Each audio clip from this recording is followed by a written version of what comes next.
সেই দৃশ্য কিনা শেষে আমাকে দেখতে হলো। কিন্তু তবু আমার খুব জানতে ইচ্ছে করছে, বাচ্চারা থলি ভর্তি মোহর অলংকার সব ছড়াতে ছড়াতে যাচ্ছে কেন, আর গোপালের হাত দুটোই বা ঘাট থেকে বেরিয়ে দুদিকে ঝুলছে কেন? মহারাজ, আর একটা ব্যাপার কি আপনি লক্ষ্য করেছেন?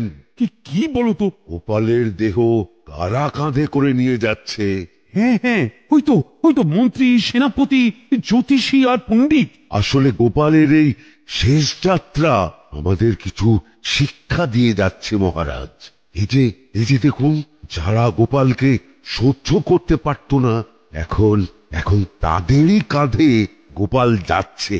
তার মানে শেষ পর্যন্ত কেউই কারোর শত্রু থাকে না, সবাই মান অভিমান ভুলে কাঁধে কাঁধ মিলিয়ে পার করে দেয়। আর ওই যে মোহর আর অলংকার ছড়িয়ে যাচ্ছে, সেটাও বুঝিয়ে দেয় যে এই অর্থ, সমৃদ্ধি সবই ফেলে একসময় চলে যেতে হবে। দুটো খালি হাতও বুঝিয়ে দিচ্ছে খালি হাতেই আমরা সংসারে এসেছিলাম, আর খালি হাতেই আমাদের যেতে হবে।